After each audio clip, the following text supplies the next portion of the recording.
Evangelho, quinta-feira da 19ª semana do Tempo Comum. O Senhor esteja convosco, Ele está no meio de nós. Proclamação do Evangelho de Jesus Cristo, segundo São Mateus. Glória a vós, Senhor. Naquele tempo, Pedro aproximou-se de Jesus e perguntou: Senhor, quantas vezes devo perdoar se meu irmão pecar contra mim? Até 7 vezes? Jesus respondeu: Não te digo até 7 vezes, mas até 70 vezes 7.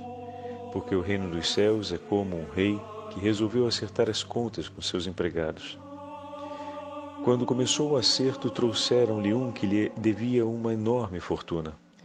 Como o empregado não tivesse com que pagar, o patrão mandou que fosse vendido como escravo junto com a mulher e os filhos e tudo o que possuía, para que pagasse a dívida. O empregado, porém, caiu aos pés do patrão e, prostrado, suplicava: Dá-me um prazo e eu te pagarei tudo. Diante disso, o patrão teve compaixão, soltou o empregado e perdoou-lhe a dívida. Ao sair dali, aquele empregado encontrou um dos seus companheiros que lhe devia apenas 100 moedas. Ele o agarrou e começou a sufocá-lo, dizendo: Paga o que me deves. O companheiro, caindo aos seus pés, suplicava: Dá-me um prazo e eu te pagarei. Mas o empregado não quis saber disso. Saiu e mandou jogá-lo na prisão até que pagasse o que devia. Vendo o que havia acontecido, os outros empregados ficaram muito tristes. Procuraram o patrão e lhe contaram tudo. Então o patrão mandou chamá-lo e lhe disse: Empregado perverso, eu te perdoei toda a tua dívida, porque tu me suplicaste. Não devias tu também ter compaixão do teu companheiro, como eu tive compaixão de ti? O patrão indignou-se e mandou entregar aquele empregado aos torturadores até que pagasse toda a sua dívida. É assim que o meu Pai, que está nos céus, fará convosco, se cada um não perdoar de coração a seu irmão. Ao terminar esses discursos, Jesus deixou a Galiléia e veio para o território da Judéia, além do Jordão. Palavra da salvação. Glória a vós, Senhor. Quinta-feira da 19ª semana do Tempo Comum, em nome do Pai, do Filho e do Espírito Santo. Amém. Queridos irmãos e irmãs, acompanhando a Santa Liturgia, damos prosseguimento à nossa meditação sobre o 18º capítulo do Evangelho de São Mateus. E hoje entramos de uma maneira única sobre o tema do perdão. Olha a beleza do Evangelho de hoje, meus irmãos. Quem coloca a pergunta diante de nosso Senhor é o próprio apóstolo São Pedro, que de certa forma traz uma pergunta que também é pergunta no coração de muitos de nossos irmãos e irmãs. E será o próprio Senhor a instruir Pedro sobre o caminho do perdão. Mas vejam, é importante termos claro algo que já comentamos algumas vezes e comentamos por conta dessa afirmação de nosso Senhor. O que, Padre? Para conseguirmos perdoar os nossos irmãos e irmãs, essa foi a afirmação que nós fizemos em outras meditações, para que possamos conseguir perdoar nossos irmãos e irmãs, é necessário fazer memória e partirmos da verdade sobre a infinita misericórdia de Deus por nós. Se o nosso ponto de partida não é a infinita misericórdia de Deus por nós, não conseguiremos perdoar o nosso irmão e a nossa irmã. Por quê, Padre? As razões já tivemos a chance de comentar, vamos recuperá-las algumas aqui. O primeiro ponto, se olhamos a imagem do Evangelho de hoje, o patrão tinha completa razão sobre a sua exigência. Ele estava no seu direito. Ele estava naquilo que lhe era justo. Se ele permanecesse com os olhos fixos sobre a violência ou a agressão ou a perda, o prejuízo que o empregado lhe fez, se ele tivesse os seus olhos fixos no mal-estar e no sofrimento, no prejuízo que o empregado lhe fez, repetindo, ele não conseguiria perdoá-lo. Ele só consegue perdoá-lo quando, movido por compaixão, seus olhos não mais se orientam para o dano causado por aquele empregado, mas agora se orientam para a dor vivida por aquele empregado. Que naquele momento expressava o seu sofrimento diante da sentença que foi declarada, mas ainda não estava de todo, vamos dizer assim, convertido, porque mais do que ambicionar ressarcir o dano por estima ao seu patrão, ambicionava livrar-se ou adquirir da pena, ou adquirir um tempo para salvar a própria pele do castigo por conta de seus erros. Então não estava diante de uma, digamos assim, excelente conversão. Estava ainda movido pelo amor próprio, na defesa de si mesmo, e não numa compreensão de culpa a respeito do mal causado contra o seu patrão e um desejo sincero de poder superar esse mal e restabelecer com ele um vínculo de paz através de um ato de autêntico arrependimento. E como nós podemos afirmar isso? A partir da forma como ele trata o seu companheiro. Mas agora nós não vamos olhar para o empregado, nós vamos olhar para o patrão. Para que o perdão fosse entregue, era preciso que o seu coração se movesse em compaixão, ou seja, que soubesse andar para além da mágoa, do sofrimento, do dano, da ofensa sofrida por parte do seu empregado, para ocupar-se da miséria que se abatia sobre a vida daquele homem. Perdoar significa olhar para além de si mesmo. Mas olhar de que modo? Olhar como o próprio Senhor nos olha. Então, não é apenas um olhar para além do nosso próprio sofrimento, mas é um olhar movido pelo olhar de Cristo, é um olhar transformado, transfigurado em Cristo. É um olhar capaz, pela fé, de realizar compaixão. Por isso, falávamos alguns dias atrás a respeito do perdão, que se nós não temos não apenas uma esperança válida, mas a quem confiarmos as nossas dores da ofensa recebida, para recebermos a justa consolação que nos conforta, não conseguiremos ir para além da dor que sentimos. E permanecendo fixos ali, ruminando os efeitos daquela dor, criando ressentimentos pela sua existência em nós, não conseguiremos pensar outra coisa que não seja a distância do agressor ou até mesmo um espírito de vingança contra ele. Porque a ruminação sobre o mal recebido não tira do nosso coração, não nos dá a possibilidade de sermos indiferentes. Então começaremos, desse modo, ou a desejar a vingança, ou a querer a distância da pessoa que nos fez sofrer. E nenhuma nem outra é início de perdão. Isso é importante a gente dizer, porque às vezes tem pessoas que podem acreditar que desejar a distância do outro, ou desejar uma vingança, ainda que seja pequenina, só para que o outro prove o mal que ele fez contra a gente, seja o início de um caminho de perdão. Não, não é. Sinto muito dizer, não é um início de caminho de perdão.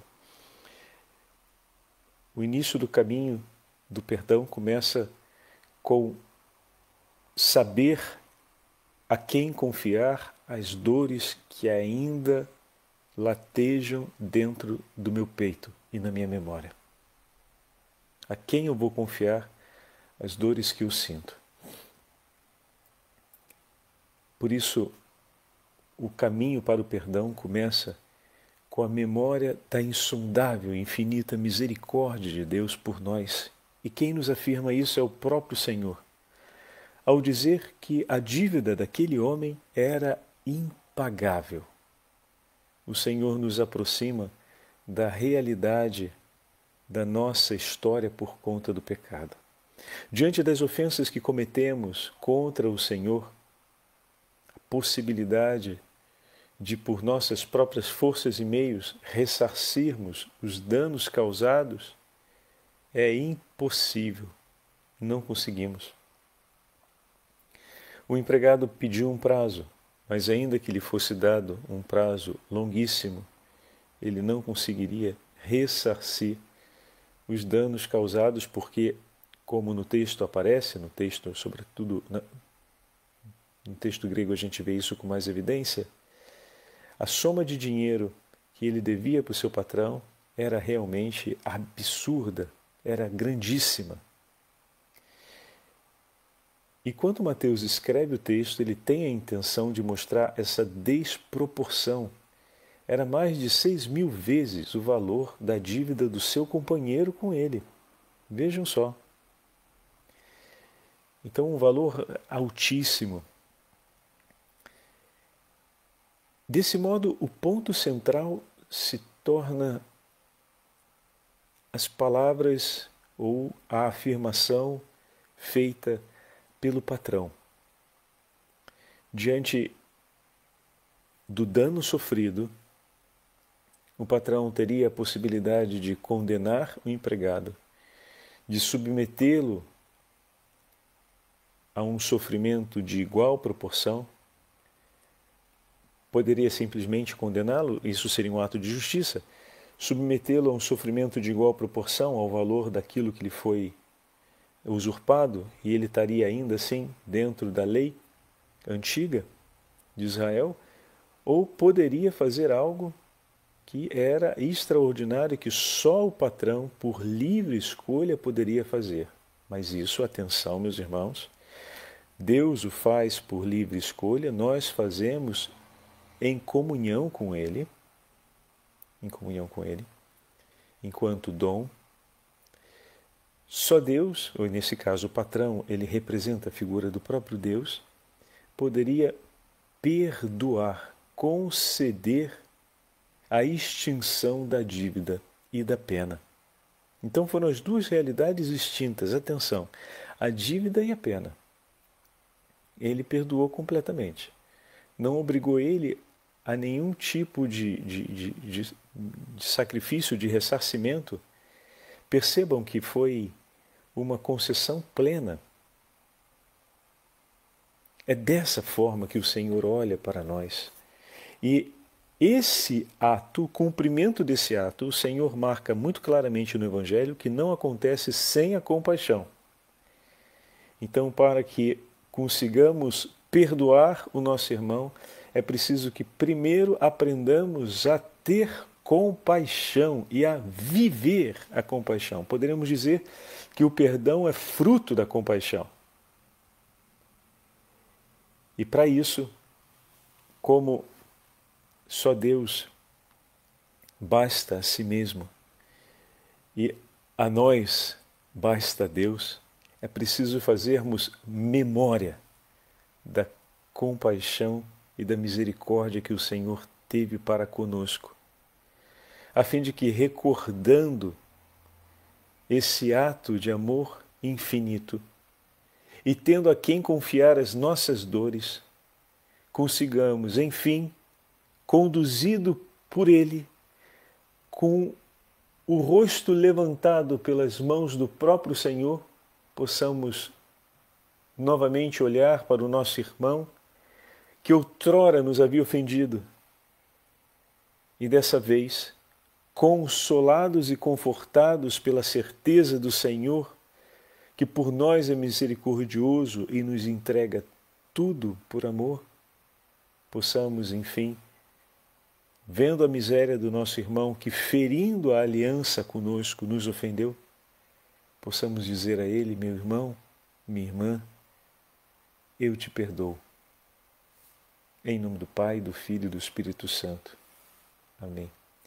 É importante também acrescentarmos que o nosso perdão, ele é um perdão que vai oferecido em comunhão com o perdão do Senhor por nós.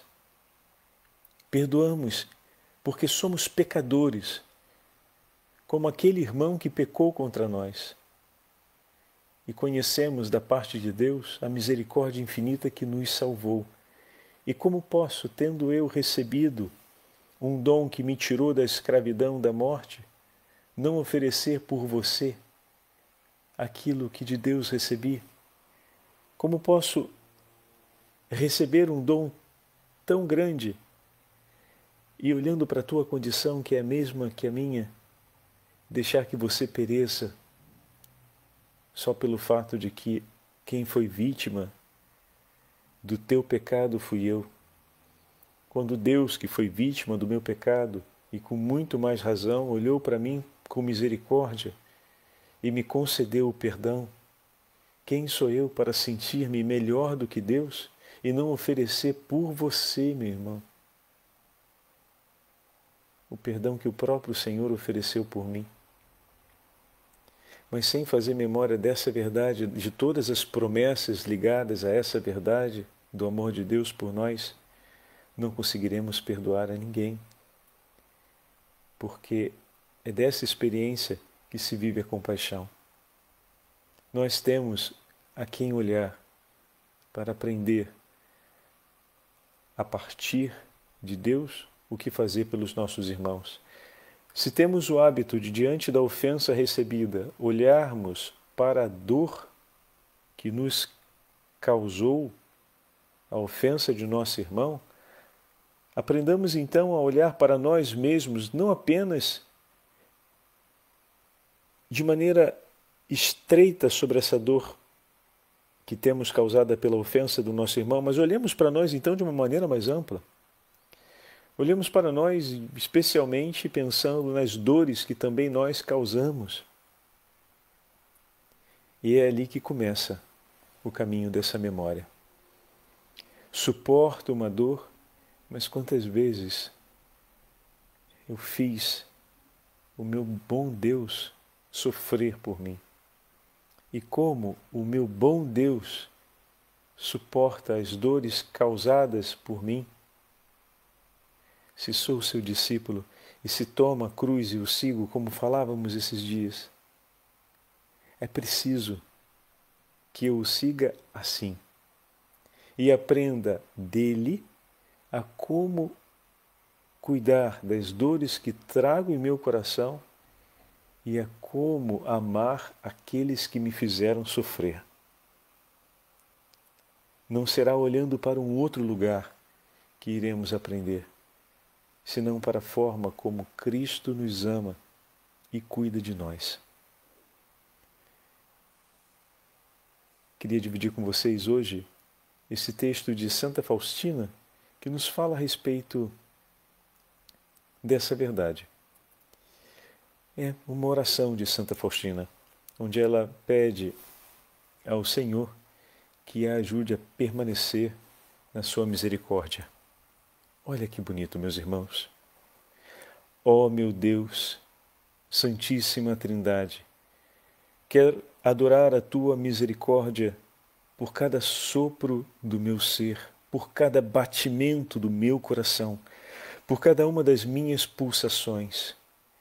Quero ser toda transformada pela tua misericórdia e ser assim um reflexo vivo de ti, meu Senhor.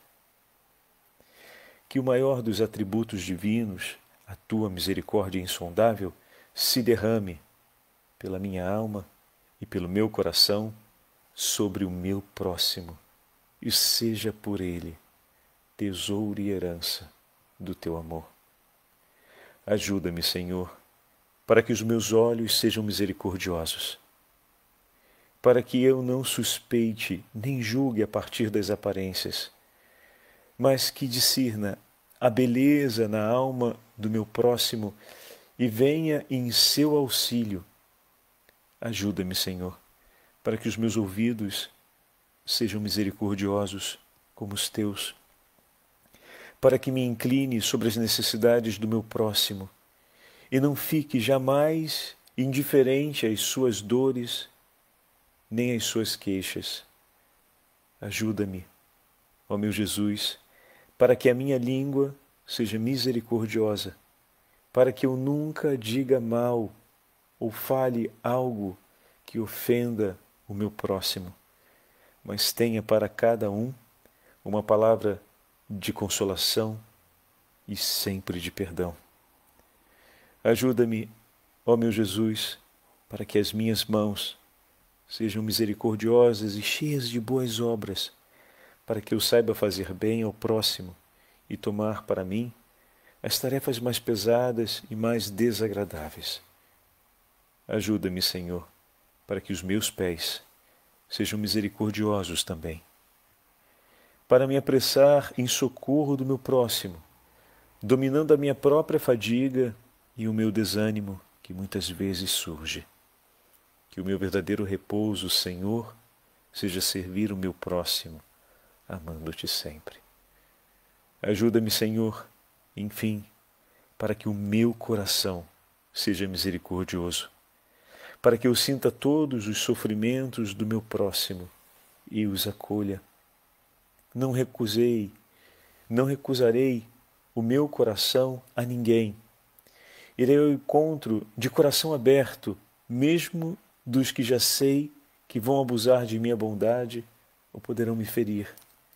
Refugiando-me no teu coração misericordiosíssimo, ó meu bom Jesus, eu irei.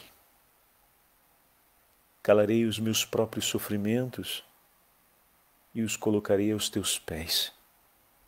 Que a tua misericórdia repouse em mim, Senhor, e que tudo em mim esteja pleno de ti e seja misericórdia.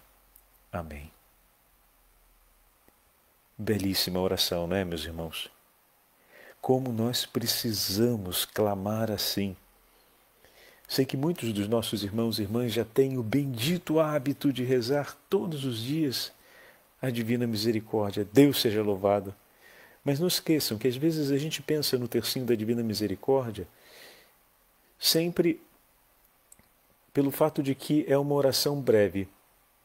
E curiosamente, a gente nunca pensa em esticar, a gente pensa sempre em abreviar mais, né? Já é breve, a gente tenta fazer mais breve ainda. Diante da oração que acabamos de ouvir, de Santa Faustina, vamos procurar, durante a oração do terço da Divina Misericórdia, de pedir ao Senhor que nos dê um coração pleno de misericórdia. Vocês viram que Santa Faustina foi consagrando cada uma das partes do corpo, a imagem do corpo que se consagra inteiramente. As mãos, os pés, os olhos, os ouvidos, a boca. Quase como na música que cantamos de consagração a Nossa Senhora. E Santa Faustina foi realizando esse ato e, ao mesmo tempo, em cada passagem como é dessa oração feita, ela usa 2 movimentos. Reconhecendo o talento ou o dom que o Senhor lhe deu, ela o consagra ao Senhor, fazendo memória da misericórdia do Senhor por nós, sobre aquele gesto, os olhos misericordiosos do Senhor por nós, e que não venha a faltar o olhar misericordioso pelos nossos irmãos. Os ouvidos atentos do Senhor que escuta as nossas preces, então o dom de poder acolher o outro, e que não venha a faltar os ouvidos dispostos a acolher os nossos irmãos.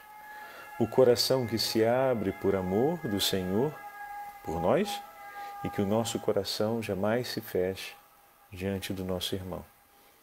Então essa dupla passagem no pedido da oração é um ensinamento grande que o texto de hoje nos traz. através dessa oração de Santa Faustina, no pequeno diário de Santa Faustina. Juntamente com esse texto que acabamos de ouvir, eu gostaria de comentar rapidamente sobre a nossa irmã que hoje celebramos como memória facultativa, Santa Joana, o padre vai pegar aqui o nome completo dela, Santa Joana Francisca de Chantal, fundadora, junto com São Francisco Sales, do Instituto da Visitação, das Irmãs da Visitação da Bem-aventurada Virgem Maria. O nome completo do Instituto, que depois passa a ser uma ordem, o padre pega aqui, Ordem da Visitação de Santa Maria. Então, por que falarmos dessa nossa irmã e fundadora dessa congregação, padre? Porque essa é a congregação de Santa Margarida Maria Alacoque, que viveu quase em contemporâneo com a sua fundadora, Santa Joana Francisca. E a Santa Margarida Maria Alacoque, o Senhor revelou o seu coração misericordioso, transpassado de amor pela salvação dos homens, pela salvação das almas. Olha que fantástico, meus irmãos. A fundadora do Instituto Religioso a qual fez parte, Santa Margarida Maria Alacoque, foi mãe de família, casada. Teve 6 filhos. Depois da viuvez, como era de uma nobre família, era uma baronesa, ela decidiu, com os filhos já criados, seguir a vida de recolhimento. E na época vivia São Francisco Sales. Olha como o Senhor aproxima seus amigos. Como nós temos a necessidade de encontrar bons amigos que nos ajude a crescer na fé e a viver a nossa vocação. Então o Senhor bom Deus levou essa viúva até São Francisco Sales e, conhecendo as pregações de São Francisco Sales e o caminho espiritual que São Francisco ensinava para a vida dos homens e mulheres de sua época, abraçou em um discipulado muito intenso e terminou não apenas se consagrando ao Senhor, mas também fundando as irmãs visitandinas, como são conhecidas, ou as irmãs da visitação. E dessa forma caminhou por toda a sua vida, até morrer aos 69 anos de idade. E dessa vocação e dessa consagração ao Senhor, centenas de outras almas puderam caminhar no itinerário da santidade. Com ela, que foi sustentada e acompanhada por São Francisco de Sales, agora se torna também companheira e sustento espiritual na vida de tantas de suas filhas. E olha que maravilha! Dentro dessa família religiosa, o Senhor bom Deus se apresentou, melhor dizendo, o bom Senhor apresentou-se e fez conhecer a intimidade do seu coração. Imaginem a alegria para essa família religiosa ter não apenas, logo nas primeiras gerações de suas filhas, não apenas ali, ter ali logo nas primeiras gerações uma fundadora que caminhou ao lado de um santo sacerdote e uma de suas irmãs, dentre outras, é claro, que recebeu a graça da revelação do Sagrado Coração de Jesus. Bendita família espiritual a qual o Senhor ornou com tamanhas e inúmeras bênçãos, não só para a vida interior dessa comunidade religiosa, mas também para a Igreja inteira. Foram vários os papas, a começar por Leão XIII, a consagrar ao Sagrado Coração de Jesus toda a Igreja. Olha que maravilha! Que maravilha! Então lembrem-se nos seios das nossas famílias religiosas, o Senhor está sempre movendo homens e mulheres à busca intensa da santidade. E peçamos por isso continuamente que o Senhor nos ajude a encontrar bons amigos na fé, que nos iluminem e nos acompanhem no caminho de santidade, para que, percorrendo a nossa estrada vocacional, possamos cantar as glórias de Deus no céu. Hoje, de maneira especial, rezemos nessa intenção, pedindo que o Senhor mova sempre bons e santos sacerdotes para a direção espiritual do povo de Deus, e que ao mesmo tempo o Senhor suscite no coração de tantos dos nossos irmãos e irmãs o vigor na fé e a sabedoria do Divino Espírito Santo, para que possam ser homens e mulheres de grande discernimento que ajudem tantas outras pessoas a caminharem na fé. Quantos são os líderes de pastorais que têm um papel importantíssimo na hora de acompanhar os membros de uma pastoral num itinerário que nos leve realmente a uma maior vida de santidade. Que Deus abençoe a todos e que nos proteja, assim como também, como já tivemos a oportunidade de falar, todo pai e mãe que conduz uma família tem esse chamado de excelência de preparar filhos e filhas que sejam santos. Que os nossos pais sejam os primeiros grandes amigos que nos enderecem no caminho da santidade e que o Senhor, ao longo da nossa vida, faça passar tantos outros quantos serão necessários, a fim de que nós possamos perseverar até o fim para vivermos em plenitude a santidade que o Senhor nos propõe. O Senhor esteja convosco, Ele está no meio de nós. Pela intercessão de Santa Joana Chantal, Santa Margarida Maria Lacoque, Santa Faustina e da Beatíssima Virgem Maria, abençoe-vos o Deus Todo-Poderoso, Pai, Filho e Espírito Santo. Amém.